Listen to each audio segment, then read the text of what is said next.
I'm going to start off by, if everybody has the build open in another tab or whatever, we'll start off by going through the new build. The old build, it was basically all Zerkers with one item of toughness, but we have changed it to add in 2 Marauder items and 1 Night Gear. Also, we are adding a Precision Sigil instead of Bloodlust and Precision Infusions. With this, in 25 stacks of the new sigil, you should get about 60% crit chance, no fury. You have a lot of skills that give you fury, so you'll be sitting at like a healthy 80% crit chance. Everybody see why we're doing this?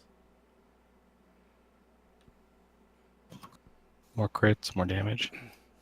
In general, yeah. There's a formula that basically we were wasting a lot of our power and a lot of our stats were wasted because we weren't critting as much as we should have. And this way we actually get a little bit more toughness than the other build too. So overall it's a win-win. You get a little bit more HP and you're critting more.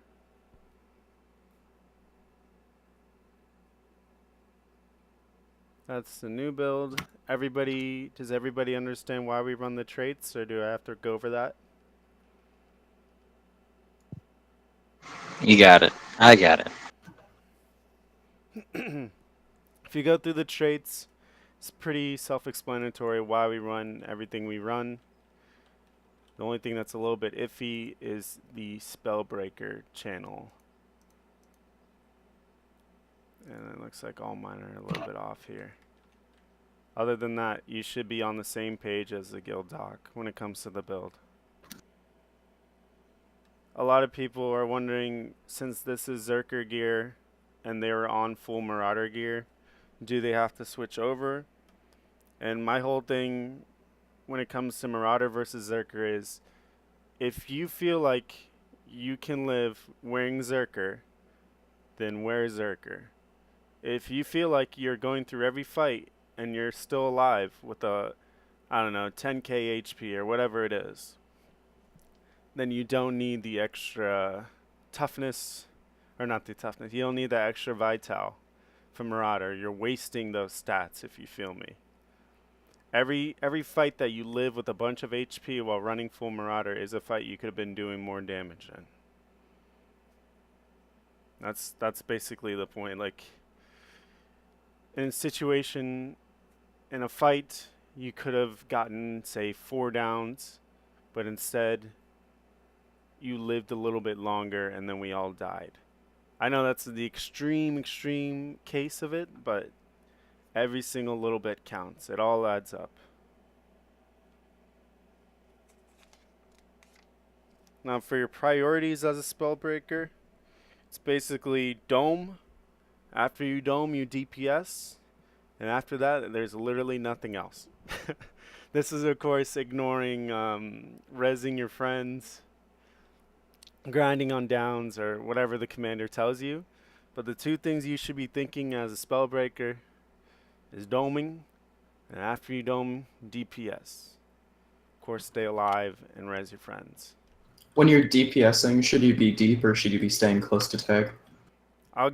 That's in the positioning section. Okay. Right now I'm just doing a quick overview of your priorities and what you do, basically. Okay. When it comes to, basically, I know it's like a meme at this point, but staying alive on Warrior is really easy. I know I say it a lot, but I'm going to say it again. It's really easy to stay alive on the Warrior. You have way too many skills that prevent you from dying. We give you a lot in the build as well. If you're still struggling, we do have a sword and shield build. You can still run Marauder.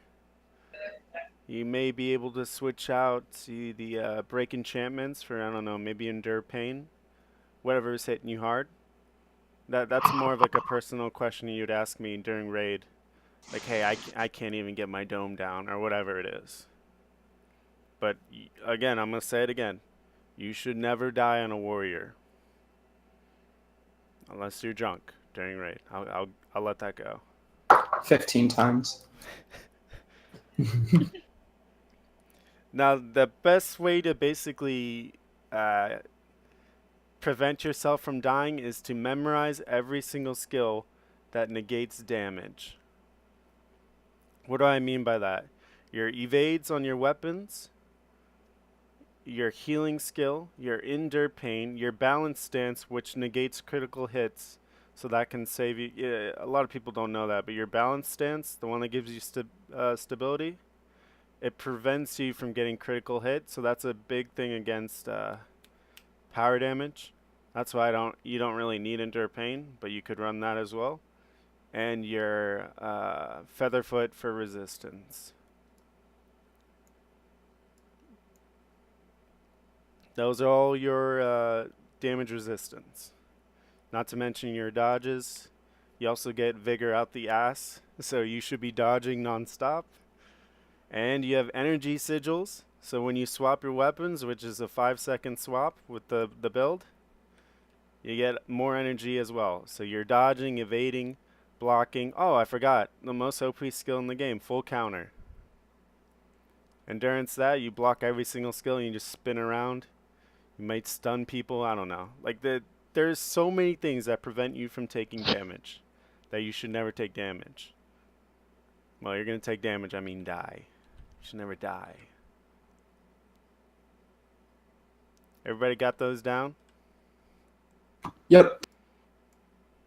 Well, try to go over like situations where you'd use one over the other, but it's more of how you feel how it plays. Honestly, this class is very fluid. It's very, very movement heavy. You should always feel like you're like feel like you're a little bit on crack compared to everybody else, especially Guardians. It's very fluid, especially that great sword. I really like how ArenaNet made the warrior. It feels nice. It feels nice to play warrior.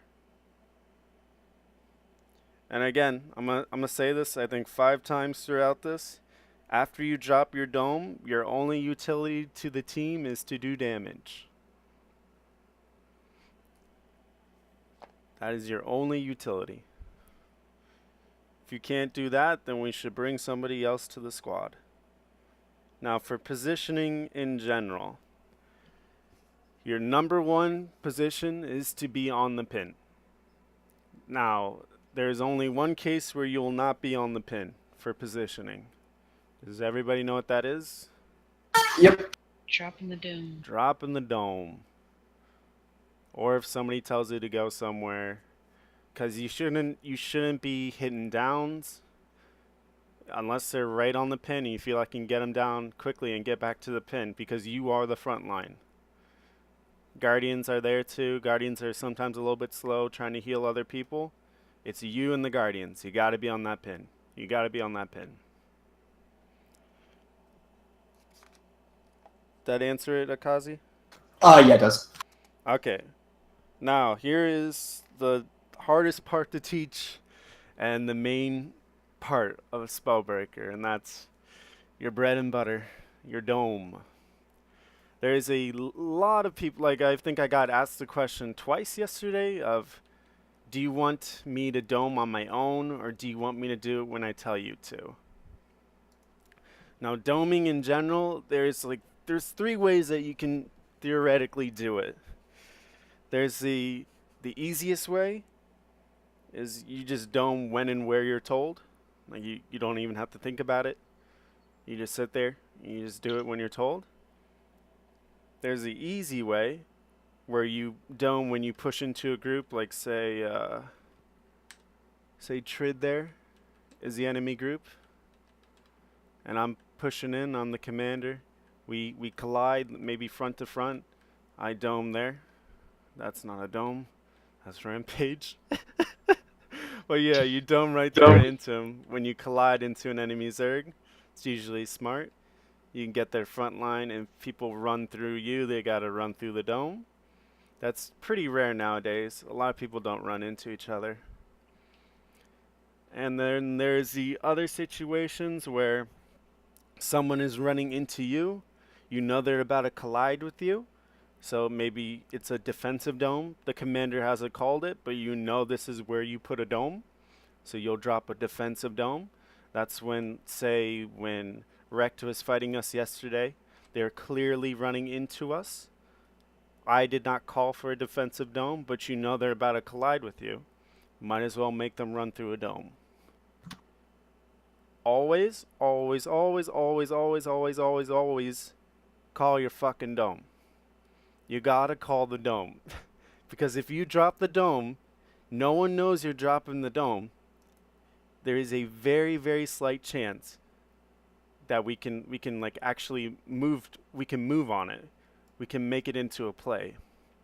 It's very hard for a commander to think like that. The only time that really works is if it's right in front of you and he's assuming there's going to be a dome anyway. You should never make him assume. Call out your dome. Chat, if you have to chat, call it in chat. I'd like it in voice chat, but I mean, I'm not that picky. Call the dome. That's before you put it down. Don't put it down and say, I domed here. I mean, we've gotten a bit of that. And you don't have to say, I'm going to dome. I like to do that. But you can say, I'm doming, I'm doming, I'm doming. And then, like, the commander will 9 times out of 10 see where you are and react to it. It's the perfect amount of cast time where the commander can make a play from it. Okay. Could we all just kill Junia quick? No. It's roosted. So those are the 2 easiest ways to do it. There's a completely brain dead way where you only do it when you're told. And then the other way is you only do it during the situations where you know a dome will be effective. And then there's the harder way, which it basically requires you to do a little thinking and to think kind of like a commander. This is, I wish I did this off the back of, I don't know, commander training. But it comes from, I guess, basic game knowledge if you think about it. Say I'm our Zerg right here, and their enemy Zerg is Rusty over there. Rusty, just stay put for a second. We're coming here, we're coming here, we're coming here, we're coming here.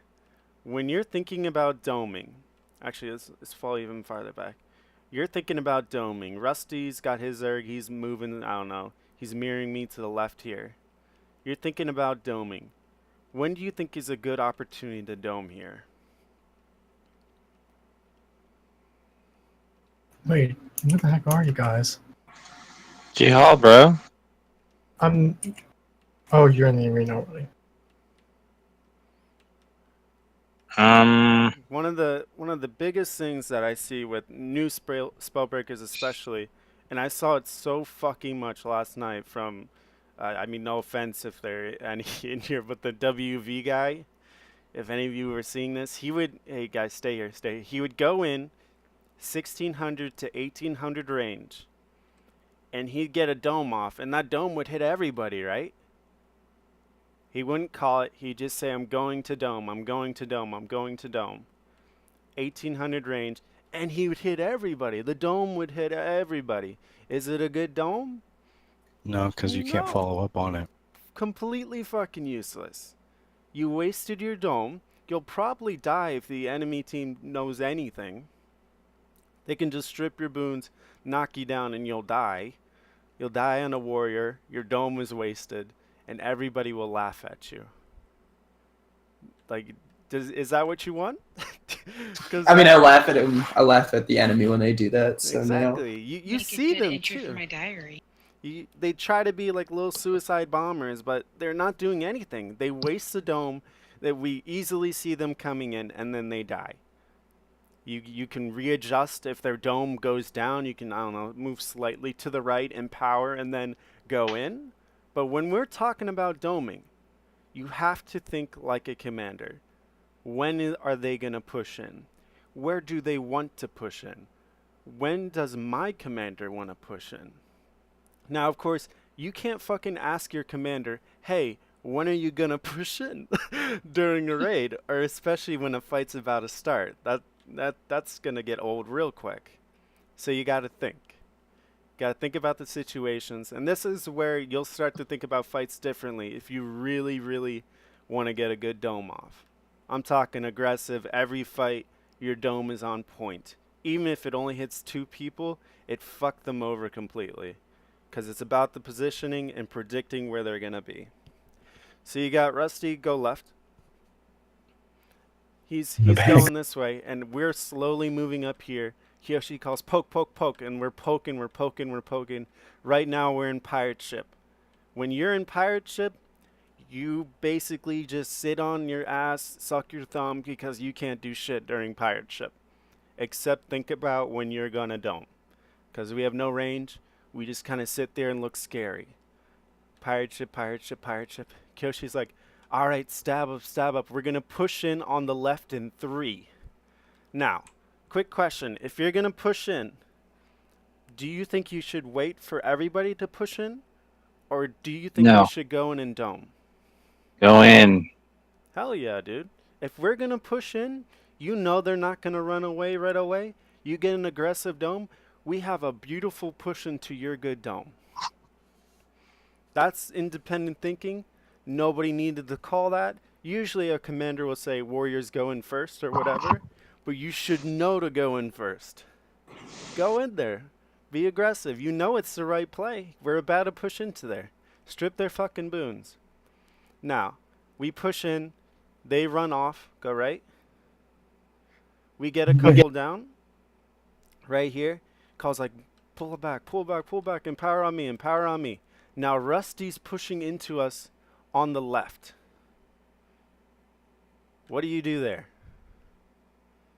You dome there. You got to be looking at their commander almost as much as your own commander. Dome on them or dome on us as defensive? You want to predict the enemy Zerg. If you feel like they are going to run into us, you put the dome down so they have to run through a dome to get to us. You call it, we get to bomb the dome, hopefully get to freeze their push. Now when it comes to the doming, the situations that I'm saying right now, it's very, very hard to just pick it up as I'm saying it. It's all about how you think about it from now on. Because you have to think like a commander. What is he going to do? What is he trying to do?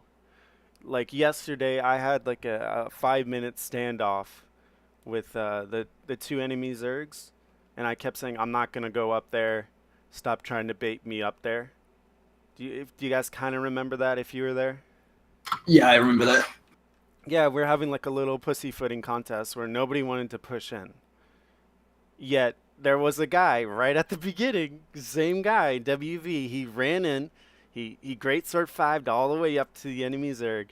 He dropped his dome and he said, dome down, dome down, dome down. He got him. He got like a good 10 to 15, but it was a wasted dome. Because there is no point in running to an 1800 range dome, getting myself out of position. That's another thing. It can actually work against you if you do a really bad dome. It can work against you. Run out of position and then wipe to the enemy Zerg. You gotta think. Gotta think. There are also the people who like to hold their domes pretty late. For this, it's always about how many domes you have. If we're running 3 domes, don't hold on to it. There's a very slight chance that all 3 of you will blow it all at once. But if we're running like reset night 8, well, apparently for you guys, your reset was thin. But if you're running like 8, maybe 5 plus, you can hold it. You can be a little bit greedy with it, especially if you feel like the fights have been a lot longer and you know that one late dome can turn it around, which it absolutely can. Remember, this class it's a game changer. Your class can win fights by yourself. If you think about it and you don't go fucking spam happy with your dome. Do not rush to give away your only utility to the squad. Because, here's the 3rd time I say this. When you drop your dome, your only utility that is left is to do damage. And there's a lot of other classes that do that better than you. Now, let's get a little bit out of the doming here. Were there any questions on what I just said there? It's a pretty big topic.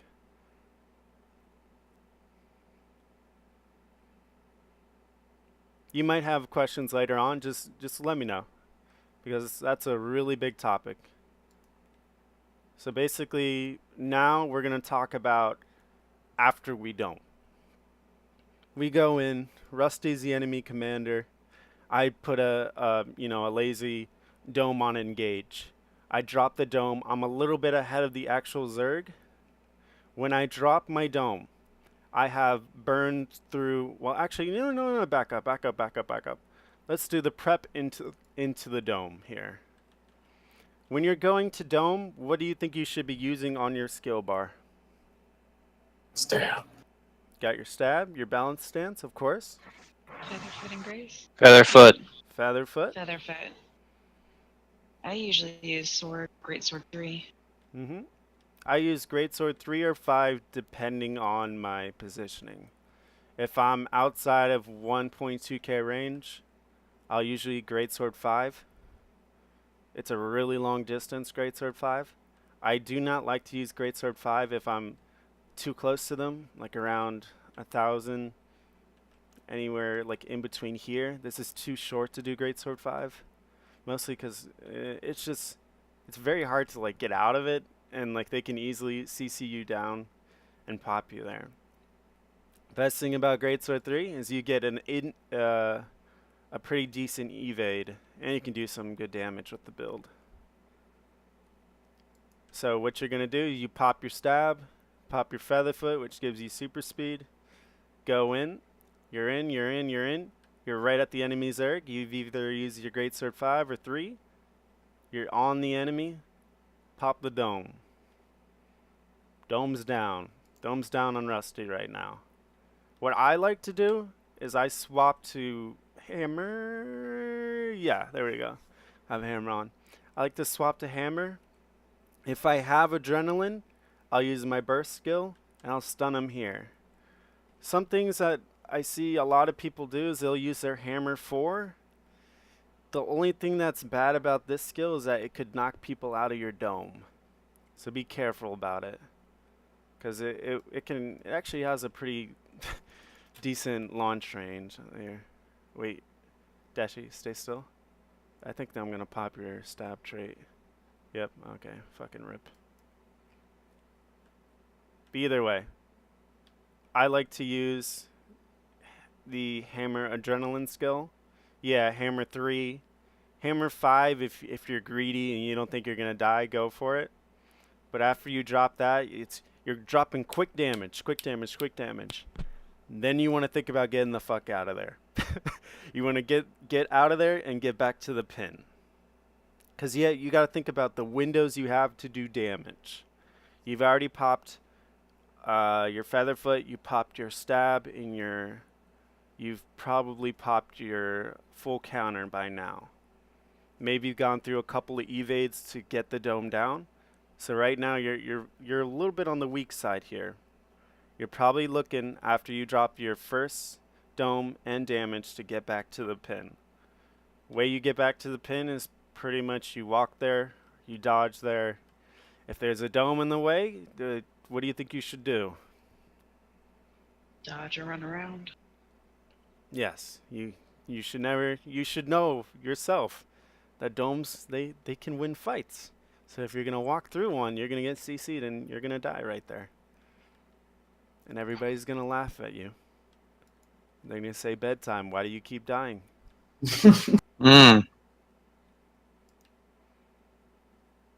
Any questions on that? Engage to dome. People seem to really pick up that part easily because it all kind of makes sense. And the way Guardian is built, or not Guardian, Warrior is built, it's kind of fluid, the motion to go in. Greatsword 5 into Greatsword 3 deep dome, drop your damage, and get the fuck out. Remember to drop your damage though, because for a 4th time, when you drop your dome, your only utility left for the team is to do damage. If you're not doing damage, it probably wasn't worth getting you into the squad at that point. Could have just used another Necro or another Guardian.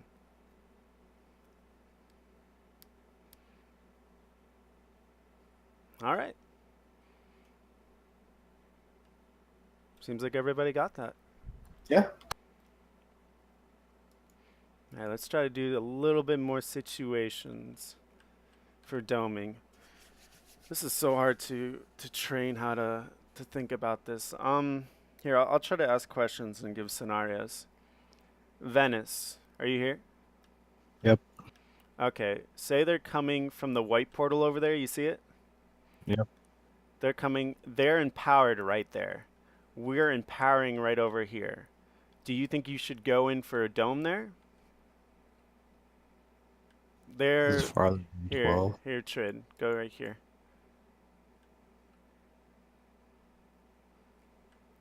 They're right there, and we're actually, let's say we're back here. You can see them empowering, the animations going off. Empower, empower, empower, empower. So we're empowering. What do you think do you think you should go for a dome here? Or do you think it's too far? I think it's too far, and they haven't started to move yet. Exactly. Right now, they're empowering. Their commander is thinking about where he can move. 9 times out of 10, he's not going to go straight forward unless he's completely fresh or he's been wrecking you all night. And if he's been wrecking you all night, you know where to place your dome. It's going to be right in front of you. But right now, this is the most unpredictable point in the fight because he could just hook left and your dome could be completely wasted. He could hook right and your dome could be wasted. He could focus you the second you leave the Zerg because they're staring right at you. He can say, Spellbreaker, Spellbreaker, burn his boons, burn his boons. You're dead there. You're dead right before you get to him. Right here, you want to see where he commits. He commits left. You predict where he's going to go left. There might be some times where you get juked. Like, come with me, mirror me, Trid. Like, he's coming left, he's coming left, he's coming left. So you drop your dome here, predicting it, and then he quickly hooks right because he sees you. If you can cancel that dome in time, congratulations. You didn't use any skills, and you just made their enemy commander move. You've just made 50 people go to another side by yourself. This is how powerful this class is. You don't even have to drop the dome to scare them away. When you're thinking like this, when you're thinking about zoning, when you're thinking about how can I just mess with his head, then you are playing Spellbreaker. Yeah, let's do another one here. Let's go pirate shipping here. Okay. Okay, we're pirate shipping. Trid is the enemy commander again. We're going in. Okay, poke ahead, poke ahead, poke ahead, poke ahead, poke ahead. He's bombing back. We're still bombing. They're staying healthy for once. They're not dying. We're not getting downs. And a guy says, I'm going into dome. Now, if he goes into dome during pirate ship, what do you think is going to happen?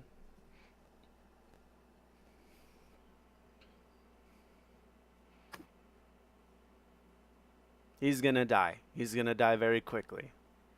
Unless he magically gets through, unless all of them are sleeping, unless they have, I don't know, calm backline, whatever it is. He's going to get through. Or no, he's not going to get through, and he's going to die beforehand. Or he'll get the dome off. It'll be a little bit out of place. It's like, oh, I had to drop it early. Like, oh, no, I got interrupted dropping the dome. I didn't have stab. My guardian's some shit. In reality, the warrior's shit. He'll go in deep. He'll fuck up the dome. And they'll be able to move off. Now, here's a better question. Say you're in pirate ship. You know it's a bad dome, but Kiyoshi tells you to go in and dome. What do? You do it? You do it. For this, I said a complete opposite thing during Guardian. I said for Guardian, there's rotations and stab. So to the point where the commander should never, ever have to call a Guardian skill at all, healing, stab, whatever. If he does and it ruins your rotation, don't do it. But for here, if he calls for domes, unless you're running 8 domes, you do it. Because there's only 3 of you, and he's expecting you to dome there. So maybe he's seeing something that you're not. You do the dome. I don't care if you die trying to do it. He'll understand. Everybody will understand. You do the dome. Very important there. We're team players. You gotta think of it kind of like chess, too. He's moving in that piece, expecting somebody else to move. Okay, let's do one more situation here.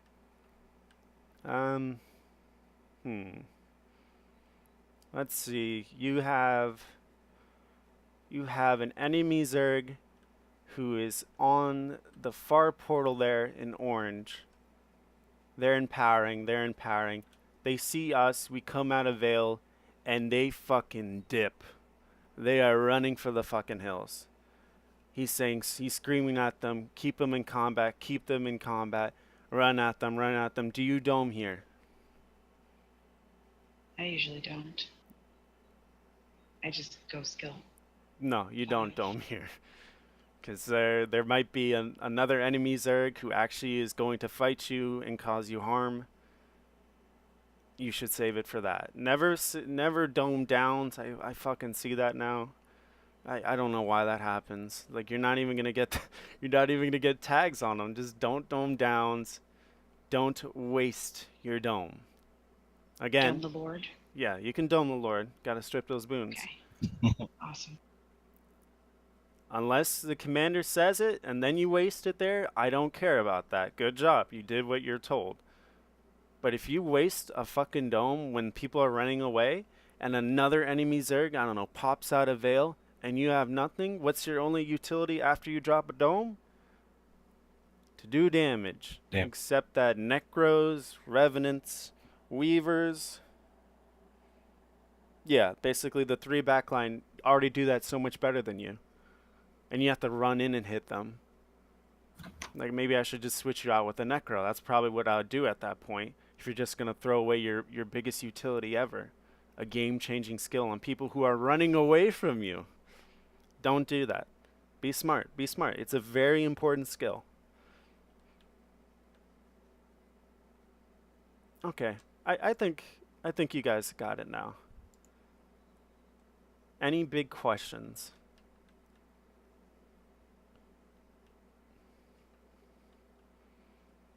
No, I think you answered my question of what do we do when we're doing range attack.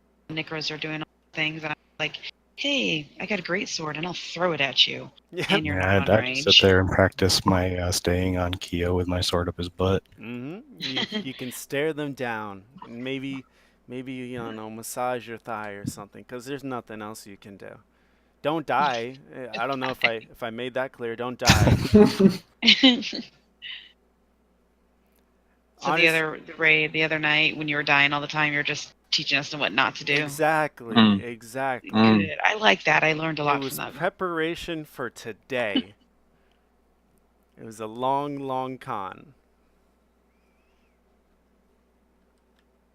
All right, let's see if we can do maybe one little test. Doming in general. Who do you think is a better dome? The guy who sits and does what he's told, or the guy who really tries to, predict the enemy Zerg? That's too Situational. easy. No. It's the guy who tries to actually think about the enemy Zerg. He might miss a dome completely. The enemy Zerg jukes him out. He'll fuck up the dome completely. It's gone. It's wasted. He'll be embarrassed. But there is going to be so many other opportunities that he'll make plays that the commander won't even think of, and he'll save that commander, and that commander will love him forever. I love aggressive domes that actually know what they're doing. It changes the whole entire fight around. And I hate aggressive domes on the other team that know what they're doing. It turns the whole fight around. Like, seriously, don't just sit there, especially if you really enjoy playing warrior, you really like doming. Don't just sit there and always just wait for him to call it out. You yourself, be aggressive. Be aggressive. Hmm.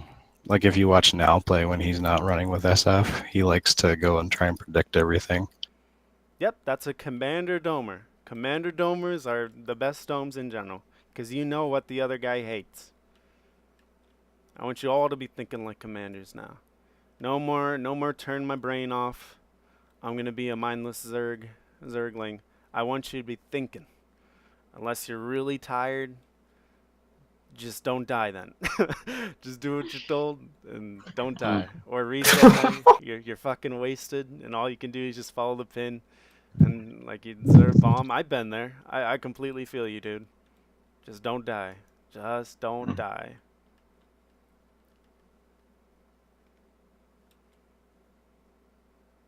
Alright, I feel like we got a lot done here.